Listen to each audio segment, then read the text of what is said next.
Hello, everybody, and welcome to Resettled, a human journey, ACC DC's premier podcast. My name is Jadiana Rodriguez. And I'm Nezia Munezero Kugayo. For this episode, we welcome Selamawit Woldemichael, ACC DC's victim advocate and winner of our 2019 writing contest. Salam won with her poem titled Beyond the Horizon. Salam, first of all, congratulations on winning the contest, and thank you for joining us today. Thank you for having me. Of course. Can we ask you to read your poem for us? Sure. Beyond the horizon, trying to break free from the torn apart country, to run from the barrel of gun, through deserts, rivers, and seas, barbed fence and walls, a journey of agony, to anywhere safer than home, if there is any. The sea consumed its share, did so the deserts, cutting lives short, but kept going the rest, holding on to the slim hope and trying to cope.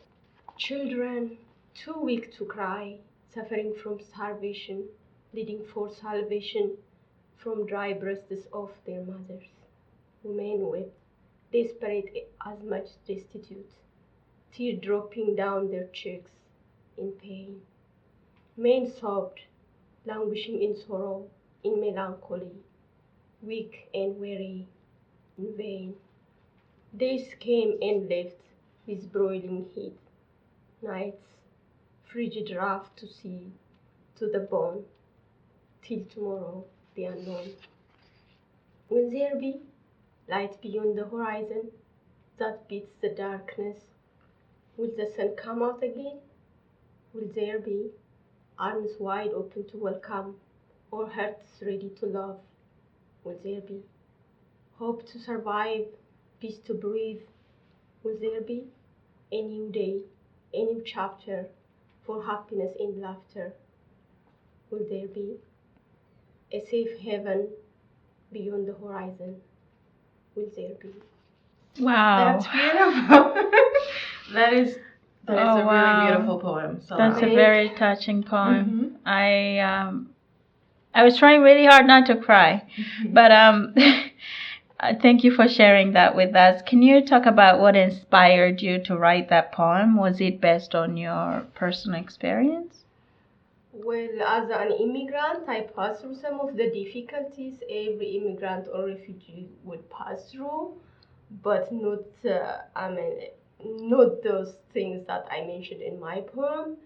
I am inspired by the stories of my friends who shared their stories long time ago, and by my informants when I worked as a research assistant back in Sweden, and now by clients I'm serving. The stories of my clients I'm serving now inspired me to write this poem. Wow, it's a great poem. Yeah. So your poem begins by describing the process of fleeing home.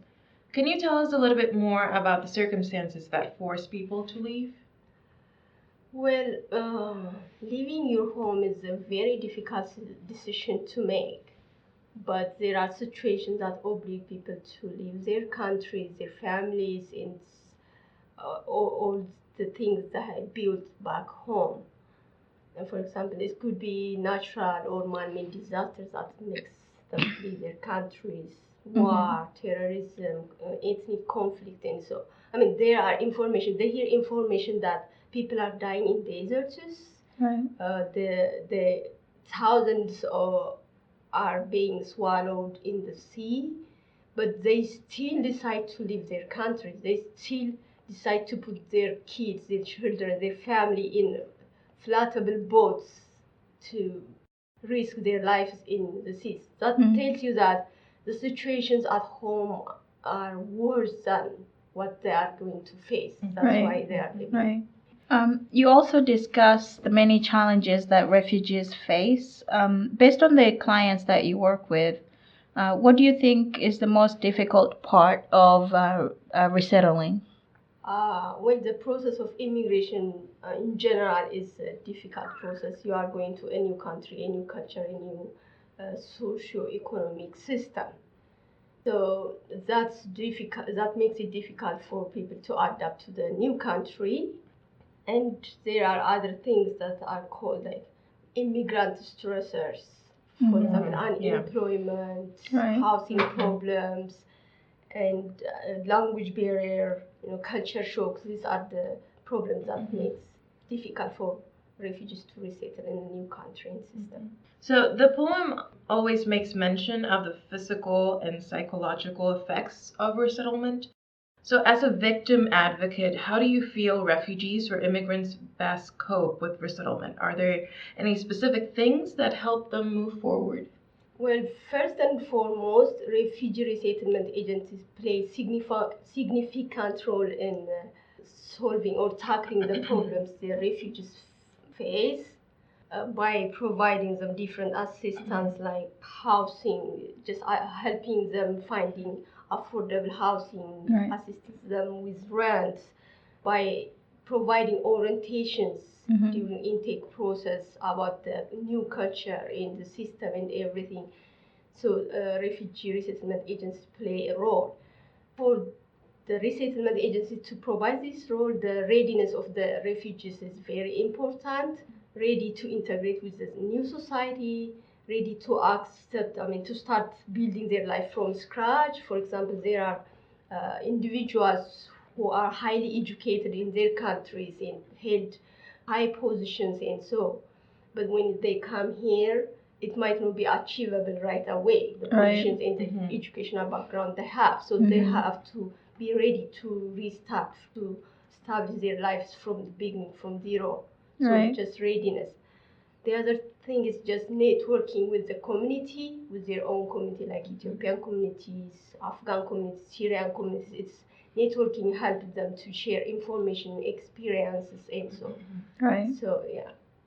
I mean, that can be frustrating in itself, not just for refugees, for anyone having to start from scratch after you worked so hard to build, your life or professional background.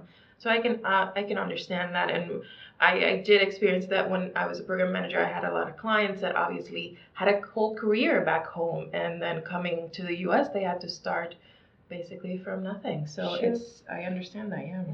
Can you tell us about what motivated you to work with refugees, specifically in your field where you work with victims of domestic violence and human trafficking?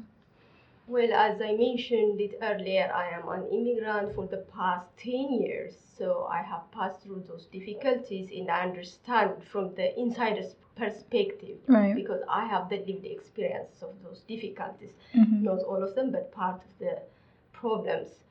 So I want to be part of a solution. Regarding domestic violence and human trafficking, we talked about the challenges they face, immigrants in general face.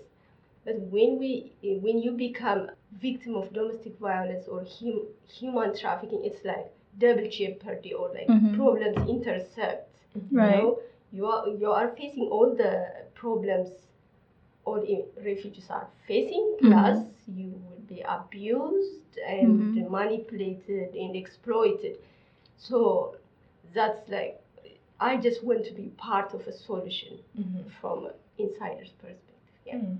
That's great, because there is something to be said for doing the work that you have a personal experience with, because then you can relate to the clients differently than somebody who has never experienced it, and I'm sure your clients benefit from it as well. And I think that's one of the things that makes this organization, ACDC, so special. A lot of the case managers and staff members are or were refugees or immigrants themselves. So there's an extra added empathy into it, into working with our clients. So how do you think writing or employing any other sort of creative ability helps refugees through resettlement? I think writing or other creativity helps you just put your emotions and feelings out there. I can give you an example. There are people who just can write better than speak. I am one. So when I worked as a research assistant in Sweden in a refugee camp, I had one informant. He told me his stories. We had interview. It's unstructured interview that he can talk whatever. however, the experience he passed through. He told me his stories, and I recorded and transcribed it. But later he gave me some thing he wrote. Mm. It's entitled The Barefoot Boy. I read it. I mean, it was so touchy. He walks me through every step he went through in that writing. Right. So it's like to put your emotions out, your feelings. It just Right. helped that way. And I think another way that it helps people is just being able to relate, to think, so I'm not the only person going through this. And I think anytime that somebody who's had heavy life experiences, such as a refugee, difficult, childhoods or youth, to share those experiences inspires others who are still in those situations to think that they too can move on from those experiences and build new lives or, better lives even. So it is really important that the stories are shared, whether it's through your poem or through the book that, your client wrote or anything else. That I know people who do it through music, and that too is really impactful. And speaking of releasing your work, what do you intend to do with the poem? Well, I didn't plan to do it. This is the first time that I wrote a poem in English. Really? Yeah. Oh, wow. Well, very good job. Right. Thank you.